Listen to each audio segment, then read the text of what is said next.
Hello, I'm Joseph Wilson. I'm here with owner and comedy raconteur Noel Faulkner, owner of the Comedy Cafe, which has been going 25 years, had the biggest names in comedy, and you're a very lucky comic if you get to play it. You gotta be good. You got to be good though. Noel, let's start off really. How did this whole thing in Shoreditch get started? Well, 26 years ago now. 26 years ago, a mate of mine had a courier business, and they rented the building. And the bike shop, the courier's was upstairs, and the downstairs was empty. And there was a sandwich bar across the road. It was always busy. So my mate said, "Why don't we put in a little sandwich bar downstairs?" So he left it to the staff to put the sandwich bar together. And ironically, all his staff were gay. So when he came down 2 months later and looked at what they'd done, it didn't look like a greasy spoon. It looked like a wine bar. So he said, "Right, let's gay guys decorate. They're going to make a good job," and they did. So he said, "Well, when we put comedy in there," because his brother and two of his brothers were comedians. So they started a comedy club, and I came along 6 months later, and he asked me to manage it. And we knocked through walls and made it bigger. And people said, "Oh, great space, great purpose-built club. Nobody's going to find it." There was nothing here, nothing in the East End of London. To get a takeaway, you had to go to Islington. So it just evolved from there, and I worked day and night, lived in the building, walked around at 4 o'clock in the morning with a baseball bat. The rats were big. And kept the thieves out. There was really a lot of thieves. Oh really? What yeah. was the... Because back then in Shoreditch, it was a real, like, you were lucky if you get stabbed kind of place, wasn't it? Yeah. I mean, now it's so gentrified where, you know... Well, now you could drown in a beer. Right. Which is much more dangerous. Yeah. You know, and that's not even considered pretentious maybe anymore. some twat with a lumberjack look is going to say hi to you, and you think, "Oh my God, this is a friend, I don't want him." You know. But tell me, so why specifically here, if 25 years ago, 26, where it was a no man's land, why specifically here? And why did they bring you in after coming back from America? Well, my friends took the office space because it was by the city, and that was the day before the internet, so couriers were really big because everything had to be sent back and forth. Even now, couriering is quite popular because it takes longer. If you were sending artwork across, it takes longer to download than it does for the bike to get to the building. Really? Yeah. Wow. And so the electronics isn't doing that great, you know, which I'm glad to see. I mean, I think the internet's amazing, but it's also just such an overload of crap, isn't it? Yeah. Yeah. Bar the naked girls, I mean, that's all right. You know, and I know all of them. So going through, you mentioned how that you'd walk around with a baseball bat, and it was, yeah, like there were robberies, or you know, of that this area. Can you explain what exactly, like how bad was it? Or was it that bad? Well, not permanently, but there was always somebody checking out the building. I remember one night, 2 o'clock in the morning, the bell rings, you know? And I think, "Oh God, I'm not getting up for this," you know. And then it rings again. I thought, "Oh, it must be some comic is stuck in London." And I look out the window, and there's this very large gentleman. I said, "What do you want?" He said, "Oh, just seeing if the cafe's open." I said, "Does it look like it's open?" I said, "I'll tell you what's open, mate, the barrel of this gun." Boom, boom, boom, boom. Had a gun that shot blanks. He shit himself. Well, you would. He shit himself. He waddled down the street, and obviously he went back to the boys and said, "You fucking geezer's got a shooter, mate. He's got a shooter. This is crazy." So anyway, the cops had a word with me and told me it was illegal to be firing blanks. So the cops have been actually very good to me for about 20 years. The Shoreditch Hackney Police Department. Just really solid, backed us up, salt of the earth, you know. How did you feel that you had to have a gun for that? No, it was a blank gun that was left behind. From where? From what? One of those things that dies with the client. My girlfriend at the time said, I came into your apartment upstairs, she said, and there was a large gold statue of a Buddha. And she thought, oh, how nice. And then she looked at the side and there was a gun. So she said, Buddha with a gun. That's what she calls me. But, you know, we stopped getting robberies on Rivington Street. Yeah? Yeah. Everybody stayed away as little scallies.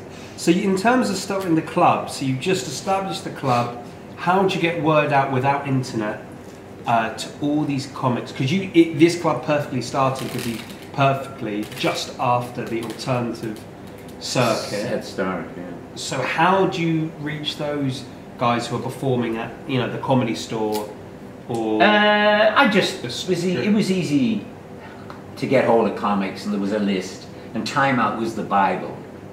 You looked at Time Out, who was playing where, and you thought, oh, you know, so you knew everything that was going on and who had done what club.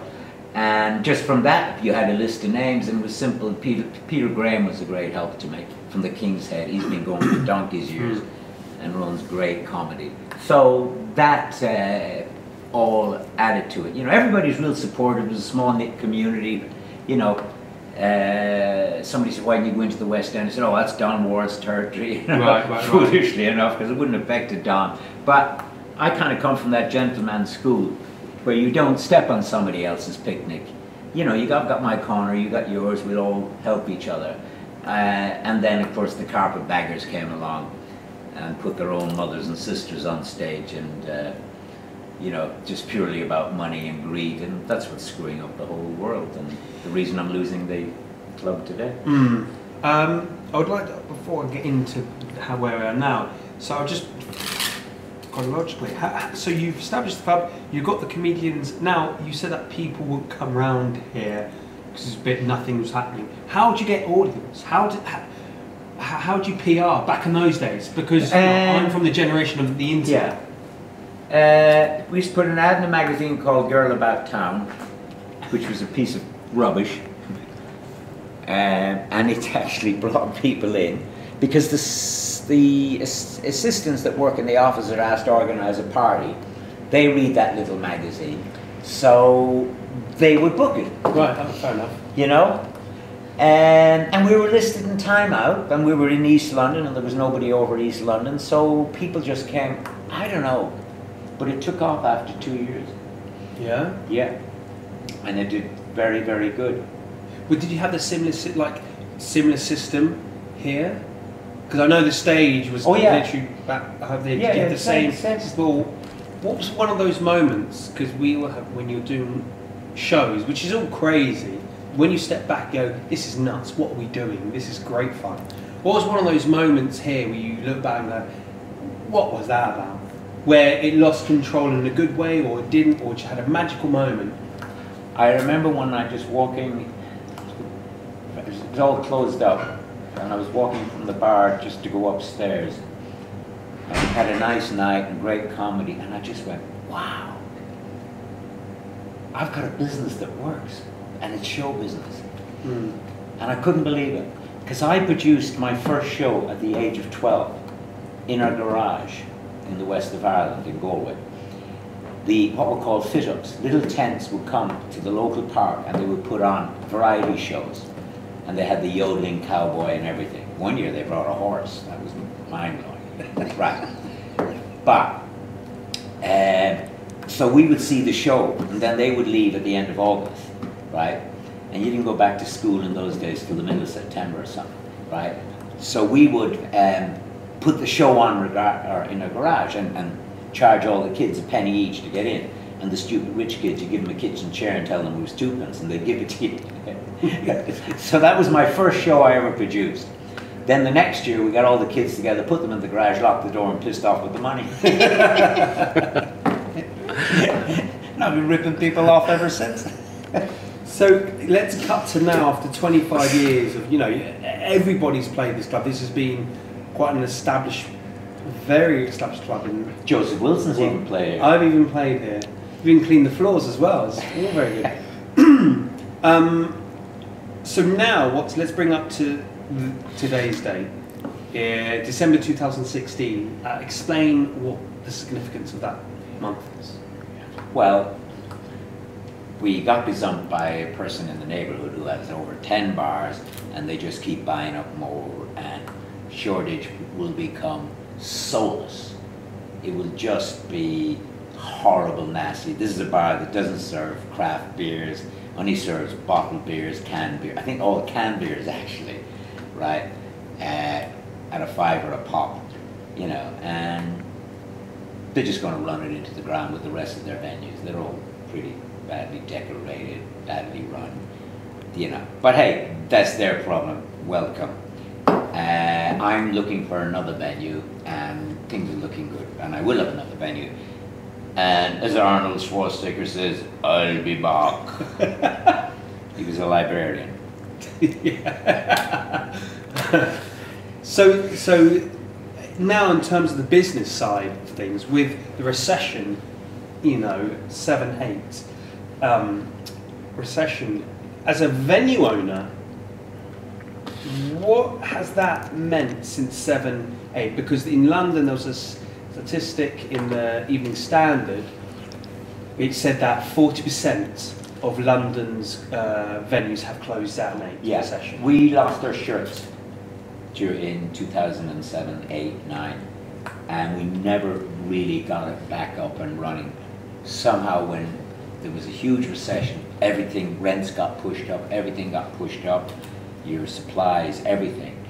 And since then, we've been keeping the doors open, you know, thanks to my business partner who came in because he's a music person, and he juggled everything and saved the doors being closed. But we just couldn't make any real money. Every time we'd get it going, something would happen in the world affairs and business would go down, you know. So I'm glad it's a new time. This is a new venue that we're going into, just be comedy, and one of all the headaches of running a nightclub. And of course I won't make any money, but hey, you know. Is it hard to, I mean, this is where we are in a world with all industries, everyone's been affected. I'm sure it could keep on going for another 10 years probably. Where do you see the end point in terms of venues? Because now everything's gone online. You know, there's YouTube stars. You don't have to go on stage to get a massive following. And the internet has really taken off and made these stars. Has that affected or enhanced live shows, putting on a show, music or comedy? Well, I don't think the internet has affected live shows. I think bloody Talking Heads TV has. We've had the same bunch of comics on television for the last 14 years doing the same crap. You know, personally, I don't have a TV set at home. You know, you don't need it, do you? You know, I have a screen I can watch stuff on through the internet, but I don't watch the BBC News because it's bloody propaganda.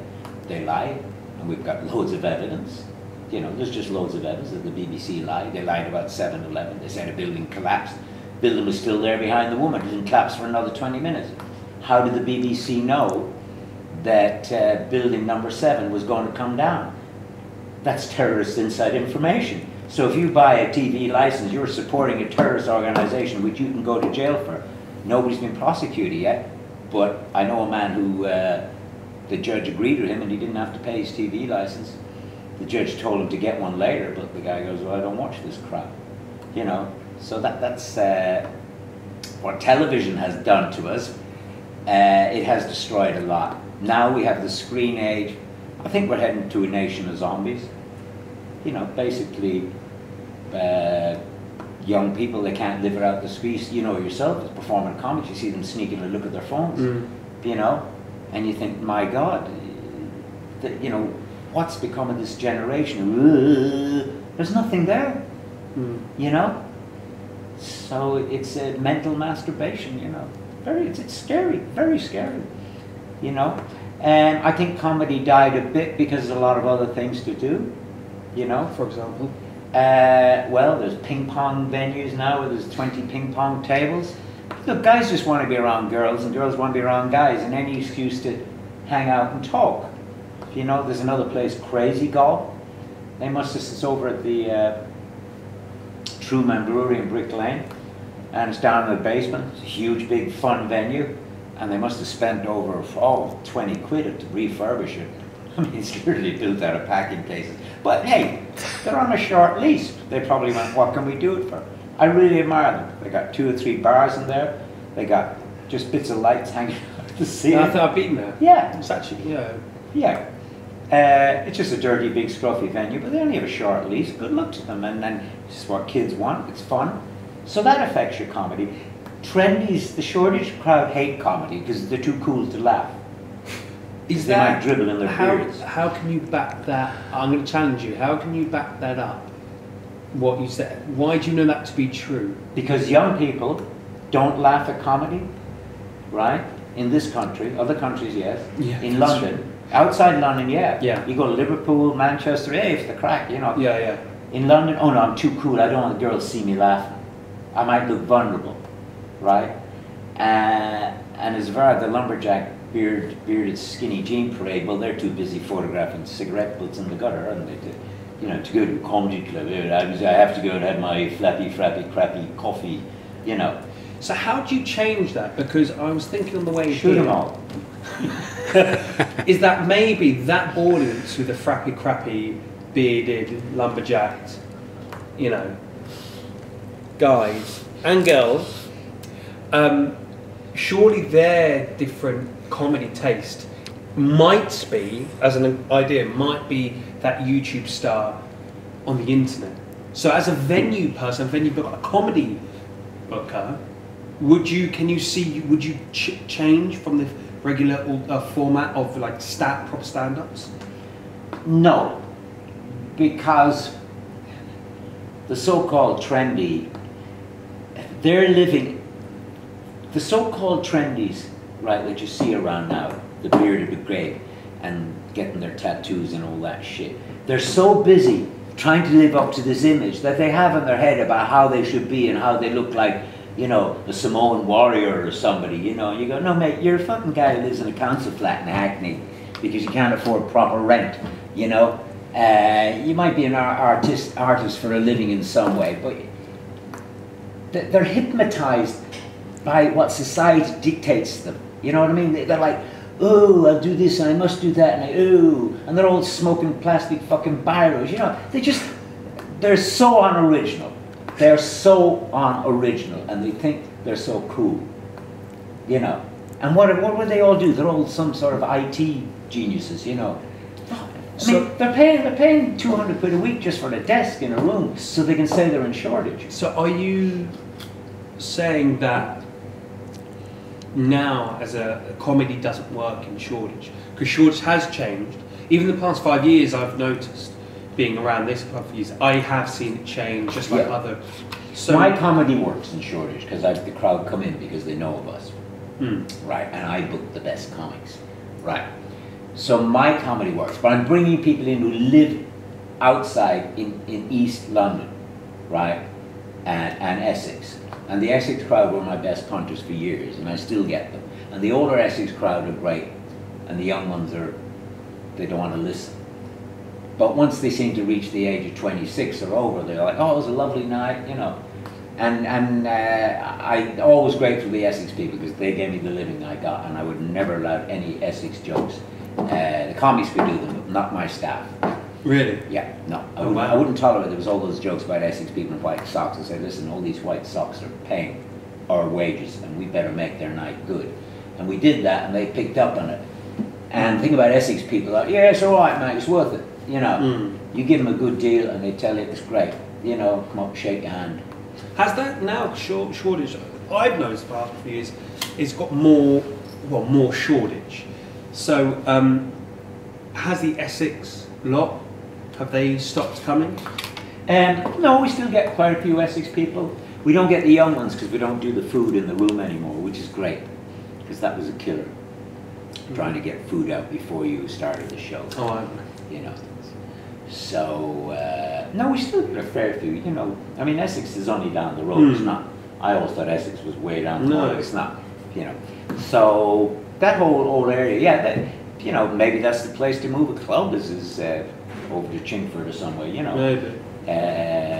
Because as I say, they do appreciate their comedies. And finally, I think it's finally, isn't Yeah. it? Now there's a new venue coming up. Yeah. Now, you say you're finding a new venue, will you be changing anything comedically?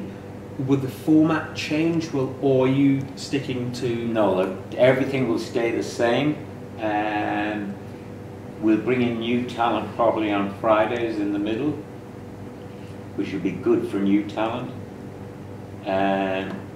Because economically it's going to be difficult to keep it all going. You really need a nightclub to, you know, the nightclub that we had here was supporting the comedy. So now it's going to be a labour of love, but well worth it. Just to keep it all going and not to let down the up and coming comics. They need a training ground. Yeah, there's not many training grounds, and I've found last few years as a comic. I'm talking to Hackney Council, and they're very keen that I should get a place, and they're seeing what they could do if there's anything they can help with. They've been extremely receptive, and they really want the Comedy Cafe to stay in Shoreditch, because it's one of the few theatres that's left. We've got the Arcona Theatre up there, Hackney, which is a fabulous area if you don't know about it. So we're one of the few little things that's left that's entertainment and not just headbanging music. So, other than that, Hare Krishna to everybody. I believe that's the end. Thank you very much, Noel Faulkner, and to this channel. I've been Joseph Wilson.